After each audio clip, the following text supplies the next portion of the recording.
Hoje eu vou falar sobre a interação com o Espírito Santo, né? E a fundamentação, começamos semana passada e nessa, vai fazer muito mais sentido a partir das duas próximas aulas ou pregações aqui nos domingos, onde nós vamos entrar num terreno bem mais prático do assunto do que até então.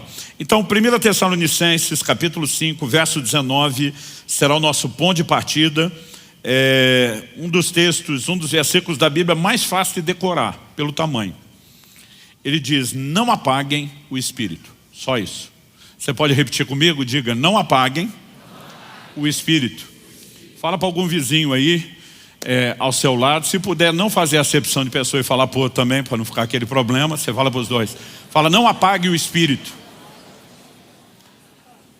Bom, quando olhamos para essa declaração bíblica, não apague o Espírito, é evidente que isso não fala sobre a pessoa do Espírito Santo. Como Deus, Ele é pré-existente, é eterno, não tem começo, não tem fim. Aliás, Hebreus capítulo 9, verso 14, se refere ao Espírito Santo como o Espírito eterno. É impossível alguém acabar com a existência de Deus. Então, a Bíblia não está sugerindo que existe escondido em algum lugar um botão dotado de alta tecnologia espiritual, que se alguém descobrir onde é e apertar, puf, o Espírito Santo deixou de existir. Quando a Bíblia diz não apague o Espírito, está falando sobre a sua obra, não sobre a pessoa. Isso significa que a obra dele é semelhante a um fogo.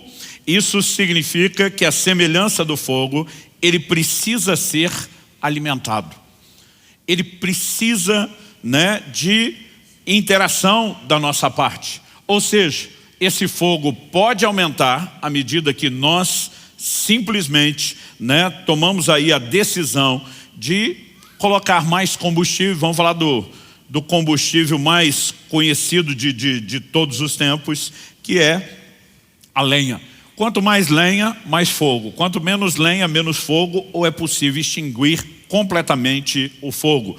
Com isso, a Bíblia está falando que, obviamente, essa ação do Espírito Santo, que é tão vital, tão essencial para vivermos a vida cristã, não é uma obra unilateral, não depende só dele, e nós temos grande responsabilidade nesse processo.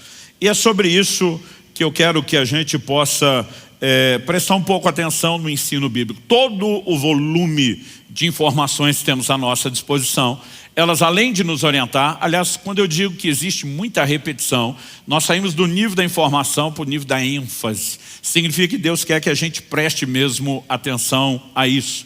Então, eu quero chamar a sua atenção, e eu quero que você realmente observe comigo. Em primeiro lugar, eu quero destacar isso.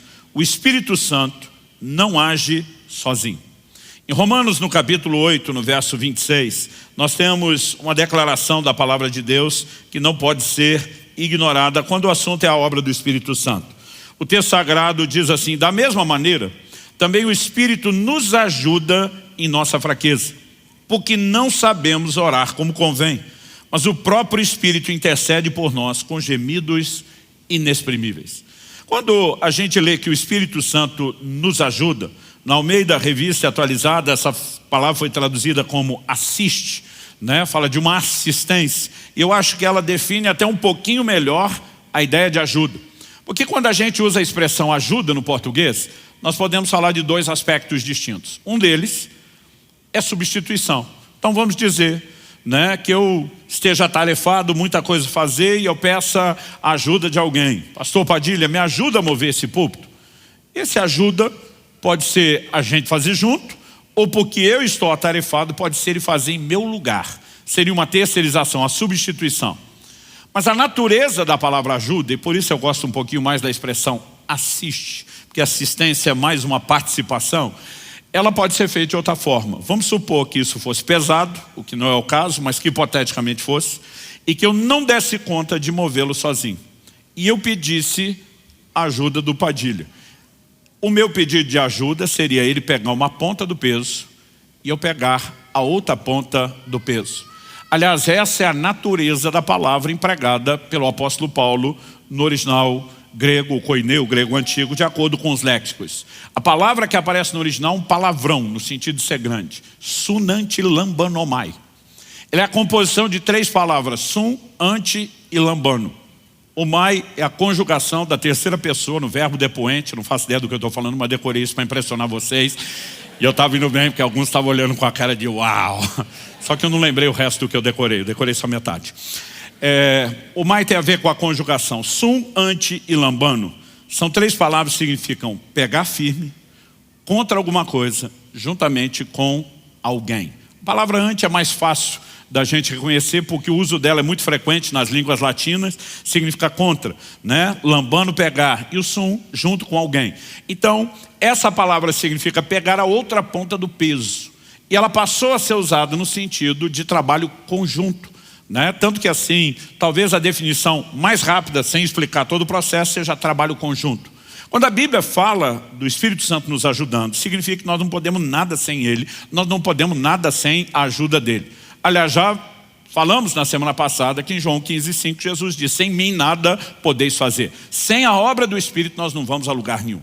Mas o Espírito Santo não age sozinho, não age de forma unilateral. A ação dele não substitui a nossa responsabilidade de interação com ele. Então é muito importante que quando a gente olhe para o desenho bíblico, e quando eu falo desenho bíblico é a doutrina, é a soma, é você juntar as peças do quebra-cabeça, é entender a ideia de parceria, de cooperação ou de interação com o Espírito Santo. Então semana passada falamos que em obras vitais como o arrependimento e a fé, o Espírito Santo tem participação. Então, por exemplo, quando falamos de arrependimento, Romanos 2 diz que a bondade de Deus conduz ao arrependimento. Significa que há uma obra que se inicia em Deus. Em João, no capítulo 16, no verso 8, Jesus falando sobre a vinda do Espírito Santo, o Consolador, ele diz: ele convencerá o mundo do pecado. Então não existe arrependimento sem uma obra que proceda de Deus. Agora, isso não significa que o arrependimento é uma obra unilateral divina, como alguns acreditam e ensinam por aí. A mensagem de Jesus, Marcos capítulo 1, versos 15 e 16, ele chega dizendo: o tempo está cumprido, é chegado o reino de Deus, e diz: arrependei-vos e crede no Evangelho. Nós temos 2 imperativos: arrependam-se e creiam. Agora, não nos seria mandado arrepender se o homem não tivesse responsabilidade alguma no arrependimento. Se é Deus que determina unilateralmente o arrependimento, você não precisa mandar ninguém fazer, é só deixar que Deus o faça. Agora, quando a Bíblia ordena que nos arrependamos, significa que tem a nossa parte. O problema é que às vezes alguns grupos pegam o imperativo e dizem: é responsabilidade humana. Os outros pegam, o Espírito Santo convence, a bondade de Deus diz: é divino. E de vez em quando alguém me pergunta: e aí, é um ou outro? Eu falei: gente, a Bíblia não se contradiz, não é um ou outro. É tanto um quanto o outro. São ambos. E a única forma de você equilibrar os dois é entender que Deus faz a parte dele, mas nunca sozinho. E o homem precisa corresponder com Deus. Nós chamamos isso de interação. Então o Espírito Santo também é chamado em 2 Coríntios 4:13 de o Espírito da fé, mas nos é ordenado crer. Efésios capítulo 2 diz: pela graça sois salvos mediante a fé, isso não vem de vós, é um dom de Deus. Então tanto a graça que salva como a fé, que Romanos 5:2 diz dá acesso à graça, procede de Deus. Romanos 12 diz que ele repartiu uma medida de fé com cada um de nós. Evidente que a fé procede dele, mas a minha responsabilidade de usar os recursos que me são oferecidos e de corresponder é inquestionável, porque temos participação humana. Nós podemos falar sobre o que vem depois da conversão. Gálatas capítulo 5, verso 16, um texto que eu citei semana passada: andai no Espírito e jamais satisfareis a concupiscência da carne. Andai é uma ordem que nos é dada, logo nós temos uma responsabilidade. Agora, eu e você precisamos entender o seguinte: se o Espírito Santo fizesse tudo sozinho, não precisaria nos ser mandado andar nele, caminhar nele. Mas só nos foi mandado porque nós temos responsabilidade. Romanos capítulo 8, verso 14 diz: pois todos os que são guiados pelo Espírito de Deus são filhos de Deus. A palavra traduzida guiado, um dos seus sentidos e possibilidade de tradução é ser tomado pela mão e ser conduzido até o destino final. Esse vai ser o assunto das nossas conversas nos próximos domingos. Mas quando a Bíblia diz que o Espírito guia, é importante entender que a Bíblia não diz que ele arrasta. Dá para entender a diferença? Então ele não força, ele não te obriga. E eu quero que a gente possa olhar isso não só na perspectiva da vida cristã. Eu quero que a gente possa, quando eu falo da vida cristã, no sentido de salvação, de santificação, de desenvolvimento daquilo que é pessoal. Quando falamos tanto da obra do Espírito Santo em nós, no sentido de experiências, como falamos da maneira como Ele deseja nos usar, a operação dos dons, a unção, aquilo que diz respeito ao serviço e vai tocar a vida de outros, que eu quero chamar e classificar em segundo lugar agora de o mover do Espírito Santo. Isso também tem a natureza de interação. Eu gostaria que você abrisse comigo a sua Bíblia em Ezequiel, no capítulo 47. E nós vamos ler primeiro do versículo 1 até o 5. Depois, na sequência, nós vamos ler do 6 ao 12. Então seria interessante você deixar, né, a Bíblia aberta ou o texto aí marcado. E a gente precisa entender uma visão que está por trás do livro de Ezequiel. Ezequiel profetiza durante o tempo do cativeiro, quando a nação, tanto de Israel como de Judá, ambos reinos divididos, tinham chegado ao clímax, ao apogeu da apostasia. É o pior momento espiritualmente falando da história da nação. Logo no capítulo 3, Ezequiel tem uma visão da glória de Deus se retirando do templo. De Deus dizendo, por causa dos pecados de vocês, eu estou fora, não brinco mais, estou abandonando vocês. São palavras duras de juízo. Mas lá no final do livro, começa todo um tom e uma conversa sobre restauração. No capítulo 37, por exemplo, Deus dá a Ezequiel a visão do vale de ossos secos. Ele vê um vale com muitos ossos sequíssimos. E Deus pergunta para ele, esses ossos podem voltar a viver?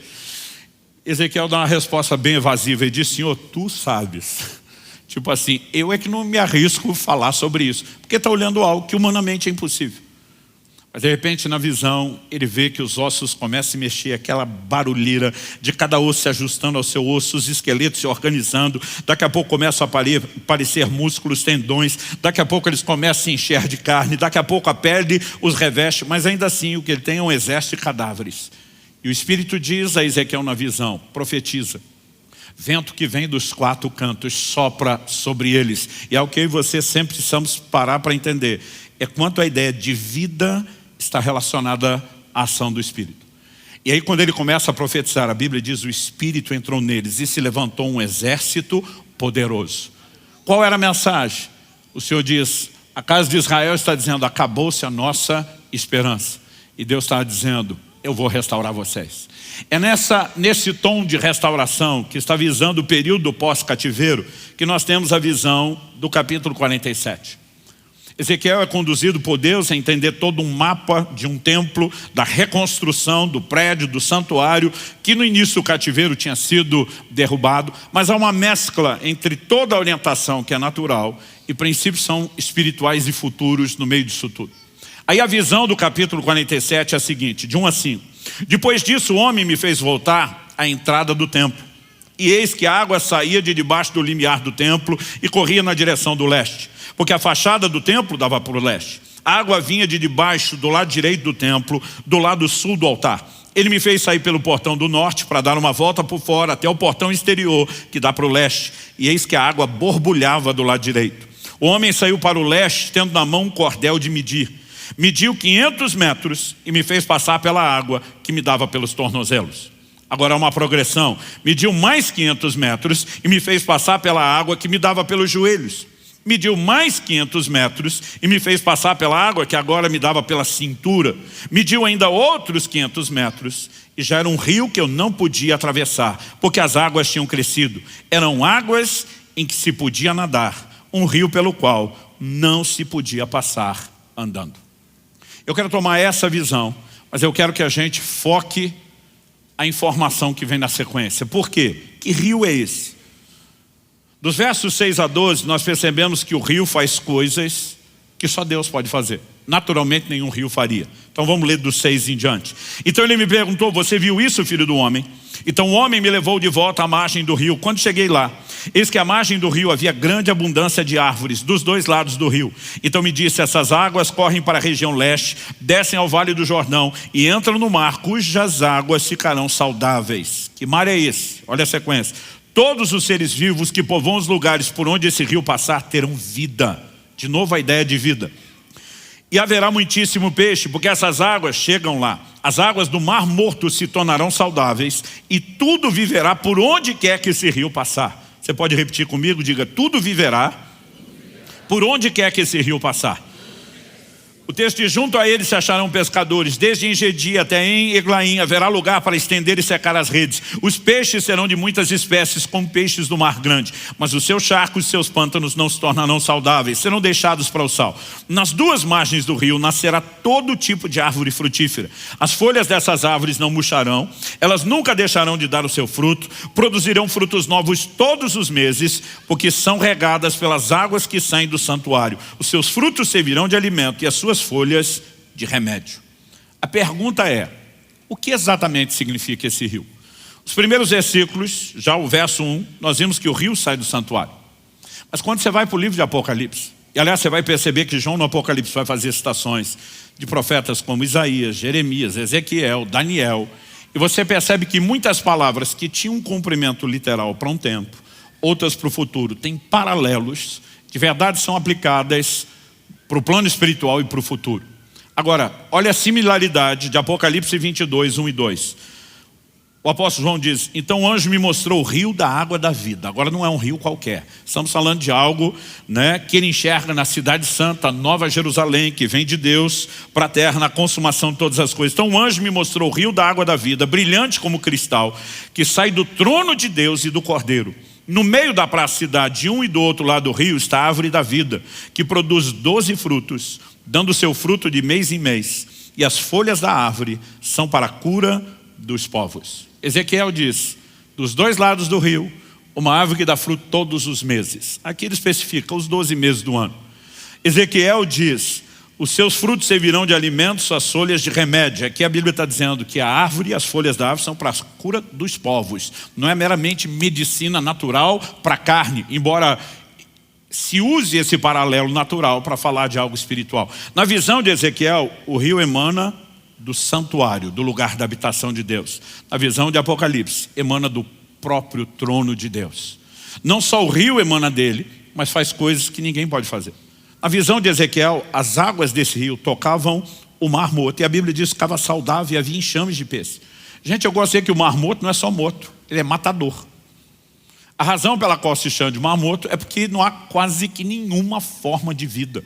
Muito poucas bactérias conseguem sobreviver ali dentro. Por quê? É um dos lugares mais baixos da terra. A água desce para lá, não escoa para lugar nenhum. Vai evaporando. À medida que a água evapora, os sais vão ficando. 1/3 da água é sal. Por causa dessa alta densidade de sal, é que talvez você já tenha visto fotos ou vídeos de gente que está lá meio que sentada, boiando. Você não afunda no mar morto. Agora, eu digo que o mar não é só morto, é matador. Quando você chega lá, por exemplo, nas caravanas, não importa se vai no mar morto pelo lado de Israel, da Jordânia, normalmente os guias dizem o seguinte, olha, tem uma notícia ruim e uma boa. Diz a notícia ruim é que se você tiver com algum ferimento no corpo, vai doer, vai arder muito. E eles normalmente dizem para as mulheres, se vocês se preocuparem em depilar ontem ou hoje, vão sofrer mais. Mas ele diz, a notícia boa é que se tiver micose no meio dos dedos, vai morrer tudo. Porque o sal tem esse poder. Quando você era criança e ficava com dor de garganta, a mamãe usava o quê? Salmoura, justamente por causa disso. Então eu brinco que o mar não é só morto, ele é morto porque o sal é matador. Não há formas de uma água qualquer que chegue lá produzir o resultado que está falando. Aliás, no Salmo 46, no verso 4, a Bíblia diz, há um rio cujas correntes alegram a cidade de Deus, o santuário das moradas do Altíssimo. O rio sempre está relacionado com o lugar da presença de Deus e por onde passa, tudo volta a viver. É uma das figuras mais claras do mover do Espírito Santo. E por que eu estou pegando esse exemplo? Ezequiel é levado por um anjo, ele está de olho no rio. Aí o anjo diz para ele, na tradução da Bíblia, na linguagem de hoje, versão mineira ou goiana, bora para dentro do rio. E ele está com um cordel, uma vara de medir. E a Bíblia diz que ele mede 1000 côvados, que são aproximadamente 500 metros. A minha tradução já deu a medida em metro. Você consegue imaginar isso? Meio quilômetro de medição, andando rio adentro. Meio quilômetro. Depois de 500 metros, a Bíblia diz que a água ainda dá no tornozelo. Eu nunca vi rio nenhum, ajuntamento nenhum de água, em lugar nenhum do mundo, onde depois de você andar meio quilômetro, a água ainda está no tornozelo, rasinho. Mas os dois não pararam ali. E a razão pela qual eles não pararam aí, me parece bem lógica, bem óbvia. Porque não era hora de parar. Então de vez em quando eu vou perguntar se eles pararam, você vai responder que não. E quando eu perguntar por que não, você vai dizer porque não era hora de parar. Aí agora medem mais 500 metros, um total de 1 quilômetro, 2.000 côvados. Subiu o nível da água. Mas a Bíblia diz que está dando nos joelhos. Mas não pararam ali. Por que não? Mais 500 metros, ou mais 1.000 côvados. Agora a Bíblia diz que a água dá pela cintura. Tradução de nos lombos. Eles pararam ali? Por que não? Agora, qual é a ideia? Até onde vai a medição? A ideia não é atravessar o rio, não é medir o tamanho do rio. A Bíblia diz que com 2.000 metros, 2 quilômetros rio adentro, 4.000 côvados. A Bíblia diz que eram águas para se nadar. Não dava mais para andar. E aí eles não vão a lugar nenhum. Por quê? Chegaram ao lugar do seu destino. Então me ouça com atenção. Espiritualmente falando, Deus tem um destino para você. Este destino são as águas profundas. Agora preste atenção, nós precisamos entender a interação. Porque tem crente que passa a vida inteira à margem do rio, olhando para o rio, ele não vai a lugar nenhum. E ele fica esperando o dia que vai dar uma enchente espiritual e o rio vai invadir a vida dele. Deixa eu te dizer uma coisa, não é o rio que invade a sua vida. É você que tem que entrar no rio. E tem gente que fica a vida inteira esperando o rio fazer o que ele tinha que fazer. E essa rendição é progressiva. Quanto mais você entra, mais água tem. Quem está entendendo? Agora, água no tornozelo já é alguma coisa, mas não é o que Deus tem. Quando meus filhos eram pequenos, especialmente quando a gente ia para a praia, eles assustados com o mar, o barulho, as ondas, normalmente eles ficavam onde a onda estourava, a água molhava o pé, e eles se divertiam ali, um chutava água no outro. Mas eu sabia, à medida que crescer, eles vão querer entrar um pouquinho mais. E sabe, o rio fala de uma progressão. Daqui a pouco tem mais água, água no joelho. Daqui a pouco tem mais água, água na cintura. Mas daqui a pouco são as águas profundas. Agora preste atenção, nós precisamos mudar um conceito errado que nós temos. Efésios 5,18 diz: não vos embriagueis com vinho, no qual há dissolução, mas enchei-vos do Espírito. Aliás, semana passada a gente apontou que esse enchei-vos é ato contínuo. O verbo, a conjugação do verbo está em ato contínuo. Se a gente fosse traduzir isso literalmente ao pé da letra, era encha-se, continue a se encher e nunca pare de se encher. Mas a ideia de ser cheio do Espírito Santo ela é confusa na cabeça da maioria dos crentes. Porque a gente imagina que ser cheio do Espírito Santo é ter mais dele. E essa é a ideia que muitos levam para o rio. Não, teve uma época da minha vida que eu só tinha água no tornozelo. Depois, quase tipo o carro, vamos encher o tanque.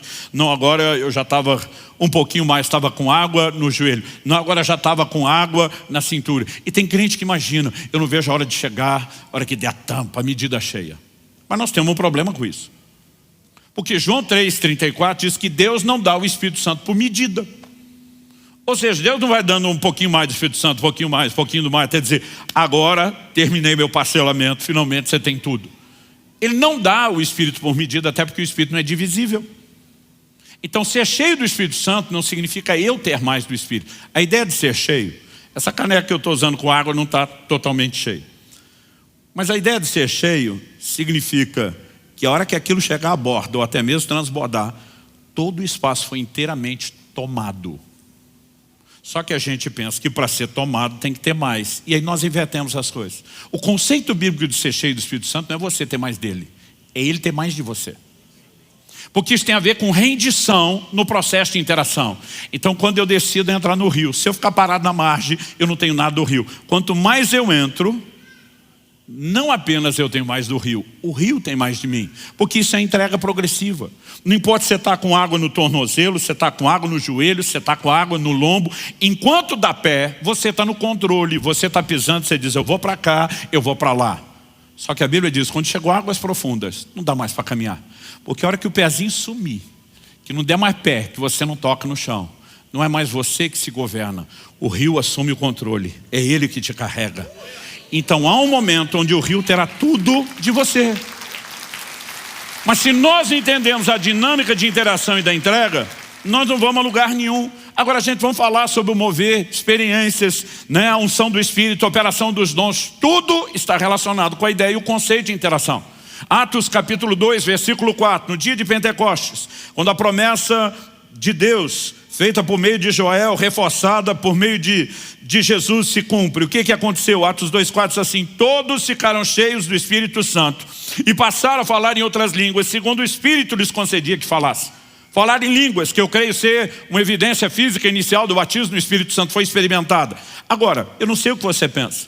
Quando me começaram a pregar sobre isso, eu olhava para isso com certo medo, com uma reserva, mas eu achava que o Espírito Santo ia entrar em mim, que ele ia pegar minha boca, que ele é que falaria, depois ia ficar me perguntando o que é que aconteceu.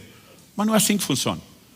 Se você olhar quem falou em línguas, a Bíblia diz que as pessoas que foram cheias do Espírito, elas passaram a falar em línguas. Quem fala em línguas somos nós. O que nós falamos, aí sim, a Bíblia diz, segundo o Espírito lhes concedia que falassem. Então ele concede o que falar, mas quem fala é a gente. Nunca se trata dele sozinho, nem da gente sozinho, sempre é interação. Agora, nessa dinâmica eu lembro, quando muitas vezes eu pegava as filas de oração, vamos buscar o batismo do Espírito Santo. E eu digo que o problema não é alguém orar por você e você não ser batizado logo no começo. O ruim é quando o da frente é, o de trás é, o da direita é, o da esquerda, e você sobra. Às vezes eu dizia para Deus, qual é o seu problema comigo? Aí eu lembro que eu ficava assim, gente, me ajuda, eu quero chegar lá. Aí alguns pastores, às vezes querendo explicar, ou eles não explicavam direito, ou a gente não tinha maturidade para entender. Eu lembro de um que estava tentando explicar, olha, não é Deus sozinho, Ele vai te inspirar, mas tem a sua parte. E aí, para explicar isso, ele citou um texto que me deixou as coisas mais confusas. Um texto lá do livro de Salmos, onde Deus diz, abre bem a tua boca e eu encherei. Ele está dizendo, tem a sua parte e tem a dele. E eu fiquei um tempão lá, com a bocona aberta, que chegava a doer o maxilar e não aconteceu nada, né? Demorou para eu entender um pouco essas explicações. Espera aí, não é ele sozinho, não. Graças a Deus também não é a gente sozinho, também não. Quando falamos sobre os dons, 1 Coríntios 12, 2, o apóstolo Paulo diz com clareza, por isso quero que entendam que ninguém que fala pelo Espírito de Deus, profetizar significa falar por outro. Então ele diz que alguém pode falar pelo Espírito. Isso significa que quem está falando é quem profetiza. Mas o que ele fala é concedido por quem? Pelo Espírito Santo. Aliás, 2 de Pedro, capítulo 1, verso 21 diz, porque nunca jamais qualquer profecia foi dada por vontade humana. Entretanto, homens falaram da parte de Deus, movidos pelo Espírito Santo. Quem falou? Os homens. De onde veio a mensagem? Da parte de Deus. Por quê? Porque foram movidos, inspirados pelo Espírito de Deus. Em 1 Timóteo, no capítulo 4, no verso 14, nós vemos o apóstolo dizendo ao seu discípulo, não seja negligente para com o dom que você recebeu, o qual lhe foi dado mediante profecia, com imposição das mãos do presbitério. A palavra dom aqui é carisma. Está falando das manifestações do Espírito. E as manifestações do Espírito, obviamente, não teria esse nome se não procedesse dele, mas não é algo que acontece isolado da nossa participação. Aliás, Paulo escreve e diz, em parte conhecemos, em parte profetizamos. Por que que a profecia, que é a inspiração, depende do conhecimento? Porque tem a nossa participação, então Deus nos inspira. Eu me lembro, alguns anos atrás, bondade de falar alguns anos, há uns 30 anos atrás, a gente estava ministrando aqui em Curitiba e eu vi um profeta dando uma palavra para outro pastor. Esse pastor trabalhava muito, cuidando, pastoreando pastores. E ele começou a profetizar e falar da crise que esse homem estava vivendo, quão sobrecarregado, desanimado, a ponto de desistir que ele estava. Enquanto dava a palavra profética, ele deu um exemplo, né, a respeito do rim. Ele falou assim, olha, o rim é responsável por filtrar os líquidos do corpo. E ele tem que segurar as impurezas para fazer bem para o corpo. Mas se ele mesmo não tiver um processo de hidratação que o limpe, ele sobrecarrega e vai entrar em colapso. Ele falou, não adianta Deus te levantar para filtrar tudo na vida de outros e você não se expor às águas da presença dele. Ou você entra no lugar de deixar as águas do Espírito te tocar profundamente, ou você não vai aguentar o ministério. Eu fiquei pensando, falei, meu Deus, nem na escola eu aprendi tanto sobre o rim, como nessa palavra profética. Eu não sabia nada daquilo, ou seja, eu nunca daria uma palavra daquela. Curioso que o profeta está bem ali, ó, Thomas Wilkins. Foi ele que falou isso. Eu fiquei olhando e falei, eu nem sabia essas coisas do fígado, do rim, há 30 anos atrás. Agora, o que acontece? Deus nos inspira dentro do conhecimento. Então, nós precisamos entender que o fluir dos dons nunca é ele sozinho, nem a gente sozinho, mas é uma parceria. E aí Paulo está dizendo, não seja negligente com o carisma. Quem que pode ser negligente? O Timóteo, porque o Espírito Santo não vai ser. Mas nós que interagimos com ele, podemos ser negligentes. E se somos, estamos atrapalhando a obra dele. Quem está entendendo? Segunda carta de Paulo a Timóteo, capítulo 1, versos 6 e 7. Por essa razão, venho lembrar-lhe que reavive o dom de Deus que é em você, pela imposição das minhas mãos. Agora, Paulo está parecendo falar de outro dom, diferente daquele que foi em posição de mãos e todo o presbitério com profecia. Diz, esse aqui fui eu mesmo que te transferi. Essa palavra traduzida reavive, em outras traduções está desperte.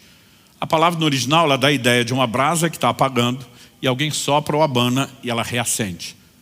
Agora, Paulo não está dizendo para Timóteo, dobra o joelho e ora, pede, implora para o Espírito Santo reavivar o dom. Ele diz que quem vai reavivar ou despertar o dom é você. Por que ele está mandando Timóteo despertar o dom? Porque quem botou o dom para dormir foi Timóteo. Isso me vai lembrar uma história que eu vi anos atrás. Que o pregador estava no meio do sermão e percebeu que o marido, na primeira fila, dormiu, a ponto de deitar a cabeça no ombro da mulher e roncar. Ele, se sentindo ofendido, desrespeitado, parou a mensagem e falou, minha senhora, a senhora pode acordar o seu marido? Ela falou, acorda o senhor, foi o senhor que botou ele para dormir. Meio como quem diz, quem botou para dormir que acorde. E o que Paulo está falando para Timóteo é parecido. Você que botou o dom para dormir, você que acorde. Ou seja, nós não podemos olhar para o funcionamento dos dons, que são manifestações sobrenaturais, não podem ser realizados sem o Espírito Santo, obviamente, mas dizer que o homem não tem participação ou interação. Quem está entendendo, diga amém. Então, tem muito crente que ele não tem buscado uma relação mais profunda com o Espírito, não está entrando no rio, e quando não tem experiência se frustra. Um dia eu estava ensinando, falando sobre o assunto, e um cara veio e falou, tem mais de 20 anos que eu sou crente. Era evidente a frustração dele. Eu falei, Deus nunca me deu dom. Falei, primeiro não é dom, é dom. Eu falei, segundo a Bíblia, manda buscar. Você está esperando que o dom corra atrás de você? 1 Coríntios 12:11 diz que o Espírito Santo distribui os dons como lhe apraz. Se você ler só o versículo, que significa como ele quer, você vai pensar unilateral. A hora que ele quiser, ele vai fazer alguma coisa por alguém. Por outro lado, a Bíblia diz, buscar com zelo os melhores dons. E as pessoas perguntam, mas é ele que decide que dom dá, ou eu tenho que buscar os dois? Eu decido buscar, e na minha busca, ele decide o que é que ele vai me dar. Sempre uma interação, quem está entendendo? Então, dito e esclarecido isso, e a partir de semana que vem nós vamos falar muito de um aspecto bem mais prático no relacionamento com ele.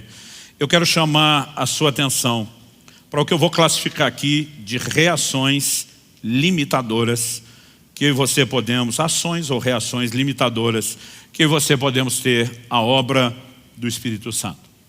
Em Atos, no capítulo 7, no verso 51, Estevão pregando, e foi o próprio Espírito que moveu Lucas a registrar isso. Ele diz, homens teimosos, incircuncisos de coração e de ouvidos, vocês sempre resistem ao Espírito Santo. Vocês fazem exatamente o mesmo que fizeram seus pais. Ou seja, ele não está falando de um grupo que fez algo que era exclusividade deles.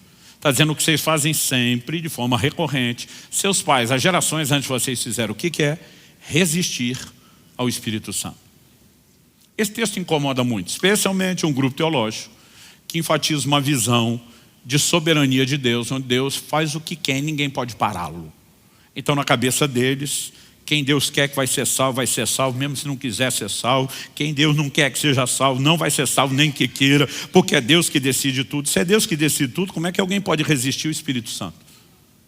Se não há arrependimento sem o Espírito Santo, e ele tenta me convencer do pecado, e eu resisto, eu vou ser convencido?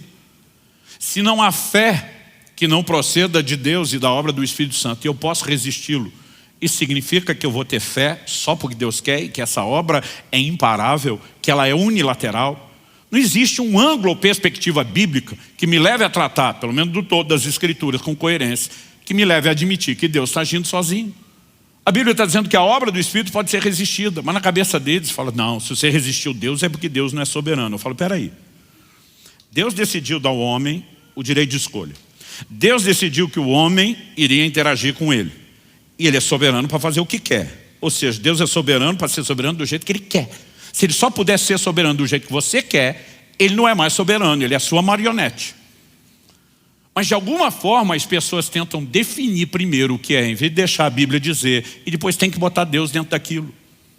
Eu digo para alguns, por que se o homem tem interação com ele, Deus não é soberano? Se o homem só tem interação porque Deus é que quis. Como que isso afronta o conceito da soberania de Deus? Em lugar nenhum. Mas o problema é que nós não temos um único versículo. Nós temos vários. Então vamos continuar. Efésios capítulo 4, verso 30. E não entristeçam o Espírito Santo de Deus, no qual vocês foram selados para o dia da redenção. Não vou gastar tempo aqui, porque isso é assunto da semana que vem. Mas a ideia de entristecer aqui na perspectiva de relacionamento é afastar. E isso condiz com todos os outros textos que nós vamos continuar lendo. Tiago capítulo 4, versos 4 e 5, diz: gente infiel, vocês não sabem que a amizade do mundo é inimizade contra Deus? Aquele, pois, que quiser ser amigo do mundo, se torna inimigo de Deus. Ou vocês pensam que é em vão que a Escritura diz: é com ciúme que por nós anseia o Espírito, que Ele fez habitar em nós. Então o Espírito Santo pode ser resistido, ele pode ser entristecido, e de acordo com Tiago, citando a Escritura, ele pode ficar enciumado. Agora, qual é a ideia de ciúme aqui? Quando ele diz gente infiel, outras traduções já foram no literal, adúlteros. Outras dizem adúlteros e adúlteras, porque no grego é moichos. Moichos fala de uma infidelidade específica, que é a infidelidade conjugal. Então ele está pegando a figura do marido e da sua esposa para falar de infidelidade num relacionamento entre homem e mulher. Então a Bíblia apresenta uma ideia de Jesus Cristo como noivo, e ela apresenta do outro lado a ideia da igreja como a noiva. O maior evento no calendário de Deus não é apenas Jesus voltando para na sua vinda concluir a obra da redenção, mas essa conclusão é apresentada na figura de um casamento. Agora, o mundo é introduzido como se fosse a terceira ponte de um triângulo amoroso. Então tem Jesus, sua igreja, do lado de lá o mundo. A Bíblia diz: quando eu e você começamos a ter olhos para o mundo, em vez de ter olhos só para Jesus, o Espírito Santo, que tem uma missão de nos preparar para o noivo, ele começa a ficar enciumado. E a ideia de ciúme é apresentada dentro dessa analogia. Ah não, pastor, mas é um ciúme assim, inocente, que não tem nenhum tipo de prejuízo. Não tem. A Bíblia está dizendo que a amizade do mundo é inimizade contra Deus. Significa que você descambou para esse lado do triângulo amoroso, você perdeu a conexão do lado de lá. Como é que não tem prejuízo? Não há outra forma de você entender o que Tiago está falando, a não ser de algo que você compromete sua relação com Deus, afasta o Espírito Santo que te ajudaria nesse processo e pode complicar as coisas a ponto de desligar-se completamente de Deus. Não vou falar disso ainda, porque é assunto também para a semana que vem. Mas Jesus diz: a blasfêmia contra o Filho do Homem será perdoada. Qualquer um que blasfemar contra o Filho do Homem tem perdão, mas se blasfemar contra o Espírito Santo, não. Por que isso se torna tão sério? Porque o Espírito Santo é melindroso? Ou porque ele é alguém que se ofende e não perdoa ninguém? Não. Nós precisamos entender, quando alguém fala contra Jesus, ele tem o Espírito Santo para levá-lo ao arrependimento. Mas quando ele se desconecta do próprio Espírito Santo, como é que haverá restauração? As coisas podem escalar a esse nível de não haver perdão, e não é o único texto que fala disso. Hebreus capítulo 10, versos 26 a 29.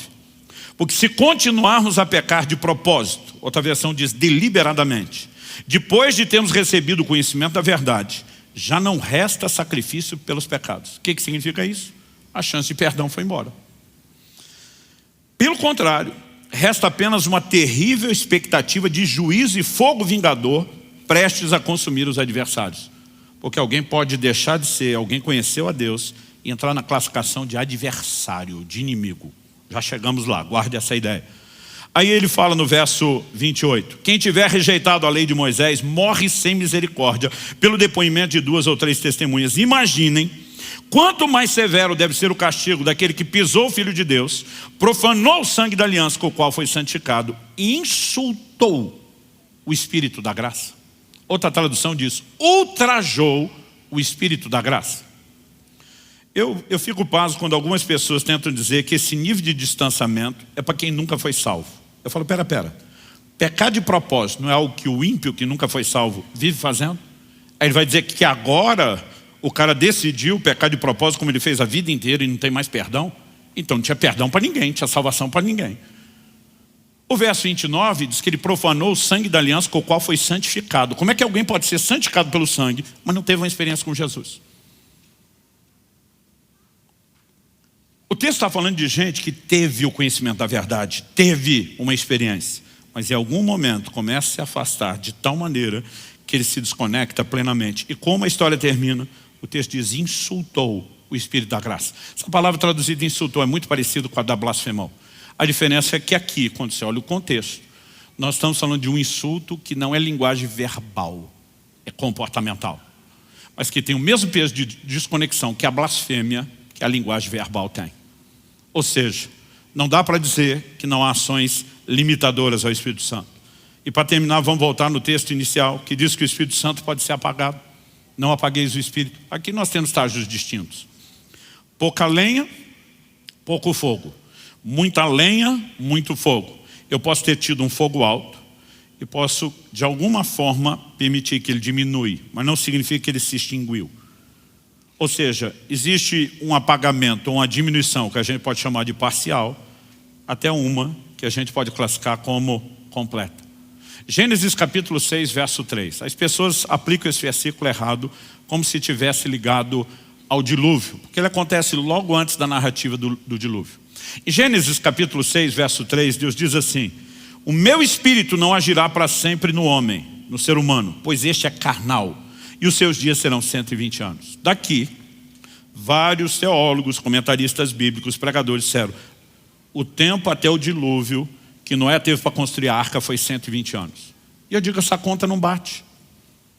Porque a Bíblia diz que Noé teve seus filhos no ano 500 da sua vida. Aliás, você lê o capítulo 5, aquela turma vivia pra caramba.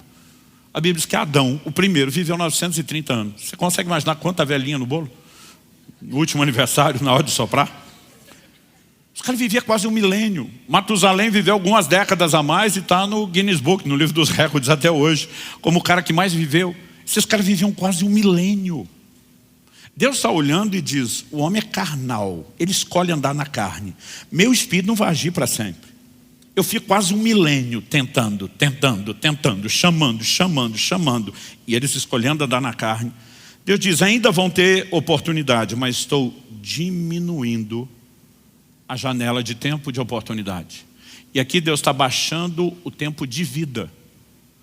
Noé tem os seus filhos no ano 500 da sua vida. Deus fala com ele depois. O dilúvio é no ano 600. Não levou 100 anos para construir a arca. Quando Deus diz, os dias do homem serão 120. Ele está falando da duração da vida. A partir dessa declaração de Deus, o tempo de vida do ser humano vai despencar. Moisés, que registrou isso, viveu a medida cheia dos 120. Mas você vê que despencou. Porque Deus diz, eu não vou desperdiçar a obra do meu espírito com vocês rejeitando ele o tempo todo. Então, evidentemente, que quanto mais a pessoa resiste e rejeita, mais ele se afasta. Não só a janela de tempo, mas as oportunidades vão diminuindo. Quem está entendendo? Agora, isso estamos falando de um apagamento parcial, que pode ser progressivo. Mas, pastor, a coisa pode chegar no final, sim. Isaías 63, 10 diz, mas eles foram rebeldes e contristaram. Contristar significa entristecer, magoar, ferir. E contristaram o seu Espírito Santo. Por isso ele se tornou inimigo deles. E ele mesmo lutou contra eles. Uma coisa é entristecê-lo ocasionalmente. Outra é entristecê-lo com uma certa regularidade. A outra é entristecê-lo de uma forma bem recorrente. E alguns podem entrar no nível de entristecê-lo permanentemente. Quando você lê o Espírito de Deus se afastando de Saul, que já tinha profetizado, tinha sido cheio, e agora passando a resistir Saul, você entende um pouco o que é o desenho. Aliás, ele sendo não só o espírito se afastando, mas ele agora sendo entregue a espíritos malignos que o oprimiam. Você começa a entender o que é o desenho de um adversário, de um amigo, de um inimigo que passará a ser resistido. Então, se nós não entendemos o que a Bíblia fala sobre o assunto, a pergunta a ser feita é, nós vamos conseguir não só compreender a informação e a doutrina, mas viver dentro do lugar correto. Porque as aplicações de inimizade do Novo Testamento, como nós lemos no livro de Tiago, são semelhantes às aplicações de inimizade feitas no Antigo Testamento. E nós precisamos entender a responsabilidade que temos. Então, eu encerro aqui questionando. Será que entendemos o quão essencial é o ministério do Espírito Santo? Que falamos na semana passada. Será que entendemos o quão vital é isso? Que não existe vida, muito menos uma vida profunda, se não houver uma exposição forte à obra do Espírito Santo. Mas se aí você achamos que ser cheio do Espírito Santo é até mais dele, que isso depende dele e não da gente, nós não vamos a lugar nenhum. Eu creio que nós estamos vivendo um momento onde Deus não quer só ajustar a compreensão, o ensino, a instrução. Ele está nos chamando para dentro do rio. Ele não quer que a gente pare quando a água está no tornozelo. Ninguém parou lá, por que não? Não, vamos lá, vocês podem fazer melhor que isso. Por que não pararam lá? Eles também não pararam quando a água estava no joelho, já era mais água do que antes. Por que não? Não pararam quando a água estava na cintura, ainda que fosse mais água do que no joelho, mais água do que no tornozelo. Por que não? Qual é a hora de parar? Quando eu e você chegarmos nas águas profundas. Quando nós estivermos totalmente entregues, rendidos a Ele. Existe algo nessa vida no Espírito que não é só unção e dons. É a submissão dia a dia. É a liderança do Espírito Santo. E nós vamos falar mais sobre isso semana que vem. Eu quero que a gente encerre aqui se questionando. Será que entendemos não só o quão essencial é o ministério do Espírito Santo, o quão vital, mas, pergunto, será que eu e você já compreendemos a responsabilidade que temos de interagir com Ele para que esse processo seja efetivo? E se eu e você não assumirmos essa responsabilidade, nós não vamos longe. Mas se assumimos, fizemos a nossa parte, não há chance de você não ver Ele fazer a parte dele. Feche seus olhos por um instante. Pai, nós temos clamado ao Senhor nesses dias, que o Senhor nos permita mais do que instrução, mais do que informação, mais do que alinhamento doutrinário. Nós temos orado e clamado ao Senhor que a Tua palavra seja vivificada em cada um de nós, que haja entendimento espiritual, que haja despertamento e que possamos, ó Deus, de fato entrar num lugar de resposta. Portanto, nós suplicamos mais uma vez em nome do Senhor Jesus. Ilumina os olhos do nosso entendimento. Leva-nos além daquele nível de compreensão meramente humana e racional. Que a Tua palavra provoque em nós resposta. Não apenas a fé que necessitamos para dar os primeiros passos, mas que ela acenda dentro de cada um de nós uma determinação de corresponder com o Teu Espírito, de interagir da forma devida. Porque nós não queremos viver às margens, do lado de fora do rio, e nem tampouco no lugar de águas rasas. Pai, nós oramos por dias onde possamos entrar nas águas profundas. Não apenas ter mais do Teu Espírito, mas entendendo a Tua palavra, que o Teu Espírito tenha mais de nós, que haja mais entrega, que haja mais rendição, que haja mais interação, para que possamos viver a medida cheia e o propósito completo daquilo que o Senhor tem planejado para cada um de nós. Oramos por dias onde o Teu Espírito sopre com força e com intensidade sobre nossas vidas. Oramos por dias de experiências novas e maiores. Oramos por dias, ó Deus, de uma nova percepção de relacionamento, tanto no entendimento da Tua palavra, como na resposta prática. E que em tudo isso, o Senhor não apenas seja exaltado e glorificado, mas que nós possamos ser conduzidos a viver o Teu propósito de forma plena, de forma completa. Nós oramos em nome de Jesus. E para a glória do Teu nome mesmo. Se você crê e concorda, diga amém. Se você recebe essa palavra, diga eu recebo em nome de Jesus.